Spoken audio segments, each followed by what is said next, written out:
हरे कृष्णा। दंडवत प्रणाम। भगवद गीता के अध्याय 5 के श्लोक संख्या 29 के बारे में हम विचार करेंगे। ओम अज्ञान तिमिरांधस ज्ञानांजन शलाकया चक्षुरुन्मीलितं तस्मै श्री गुरुवे नमः। नमो विष्णुपादाय कृष्ण प्रेष्ठाय भूतले श्रीमति भक्ति वेदांत स्वामी नित्य नामिने। नमस्ते सरस्वती देवे गौरवाणी प्रचारणे निर्विशेष शून्यवादी पाश्चात्य देश तरणे। जय श्री कृष्ण चैतन्य प्रभु नित्यानंद श्री अद्वैत गदाधर श्रीवासदि गौर। हरे कृष्ण कृष्ण कृष्ण हरे हरे, हरे राम राम राम हरे। अध्याय 5 के श्लोक संख्या 29। भोक्तारं यज्ञ तपसां सर्वलोकमहेश्वरं सुहृदं सर्वभूतानां ज्ञात्वा माम शांतिम रक्षति। यानी मुझे भगवान कहते हैं कि मुझे समस्त यज्ञों तथा तपस्याओं का परम भोक्ता, समस्त लोकों तथा देवताओं का परमेश्वर एवं समस्त जीवों का उपकारी व हितैषी जानकर मेरे भावनामृत से पूर्ण पुरुष भौतिक सुखों में भौतिक दुखों से शांति लाभ करता है। प्रभुपाद तात्पर्य बताते कि माया के वशीभूत सारे बद्ध जीव इस संसार में शांति प्राप्ति करने के लिए उत्सुक रहते हैं, किंतु भगवत गीता के इस अंश में वर्णित शांति के सूत्रों को वे नहीं जानते। शांति का सबसे बड़ा सूत्र ये है कि भगवान कृष्ण समस्त मानवीय कर्मों के भोक्ता हैं। मनुष्य को चाहिए कि प्रत्येक वस्तु भगवान की दिव्य सेवा में अर्पित कर दे, क्योंकि वे ही समस्त लोगों तथा उनमें रहने वाले देवताओं के स्वामी हैं। उनसे बड़ा कोई नहीं है। बड़े से बड़ा देवता ब्रह्मा आदि सभी से महान है। श्वेतातर उपनिषद में कहा गया है कि तमीश्वराणाम परमम महेश्वरम। माया के वशीभूत होकर सारे जीव सर्वत्र अपना प्रभुत्व जताना चाहते हैं, लेकिन वास्तविकता तो यह है कि सर्वत्र भगवान की माया का प्रभुत्व है। भगवान प्रकृति यानी माया के स्वामी है, और जो बद्ध जीव है प्रकृति के कठोर अनुशासन के अंतर्गत है।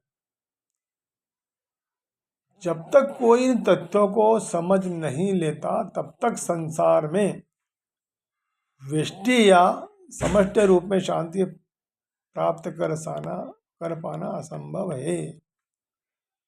कृष्ण भावनामृत का यही अर्थ है।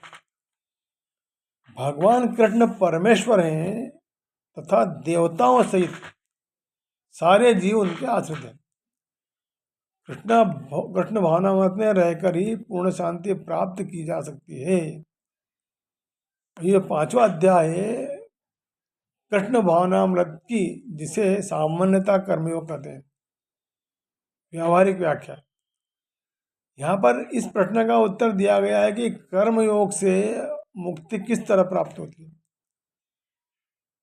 कृष्ण भावनामृत में काम करने का मतलब है परमेश्वर के रूप में भगवान के पूर्ण ज्ञान के साथ कर्म करना।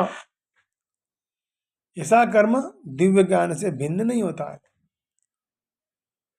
प्रत्यक्ष कृष्ण भावनामृत ही भक्ति योग है, और ज्ञान योग वह पथ है जिससे भक्ति योग प्राप्त किया जाता है।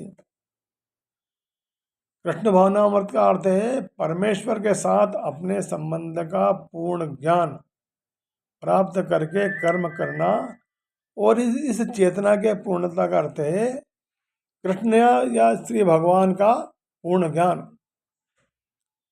शुद्ध जीव भगवान के अंश रूप में ईश्वर का शाश्वत दास है।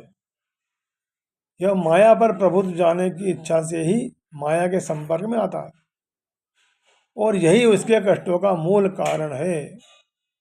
जब तक वह पदार्थ के संपर्क में रहता है उसे भौतिक आवश्यकताओं के लिए कर्म करना पड़ता है, किंतु कृष्ण भावनामृत उस पदार्थ की परिधि में स्थित होते हुए भी आध्यात्मिक जीवन में उसको ले आता है, क्योंकि भौतिक जगत में भक्ति का अभ्यास करने पर जीव का दिव्य स्वरूप पुनः प्रकट होता है।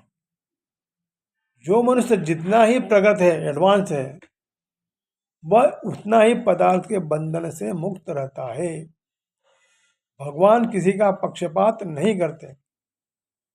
यह तो कृष्ण भावनामृत के लिए व्यक्तिगत व्यावहारिक कर्तव्य पालन पर निर्भर करता है, जिसमें मनुष्य इंद्रियों पर नियंत्रण प्राप्त करके इच्छा तथा क्रोध के प्रभाव को जीत लेता है। और जो कोई उपयुक्त कामनाओं को वश में करके कृष्णा कॉन्शियस में दृढ़ रहता है, वह ब्रह्म निर्वाण या दिव्य अवस्था को प्राप्त कर लेता है। कृष्ण भावनामृत में अष्टांग योग पद्धति का स्वयं अभ्यास होता है, क्योंकि इससे अंतिम लक्ष्य की पूर्ति हो जाती है। यम, नियम, आसन, प्राणायाम, प्रत्याहार, धारणा, ध्यान, समाधि के अभ्यास द्वारा धीरे धीरे प्रगति हो सकती है, किंतु भक्ति योग में तो यह प्रस्तावना के स्वरूप है, क्योंकि केवल इसी से मनुष्य को पूर्ण शांति प्राप्त हो सकती है। यही जीवन की परम स्थिति है। हरे कृष्ण।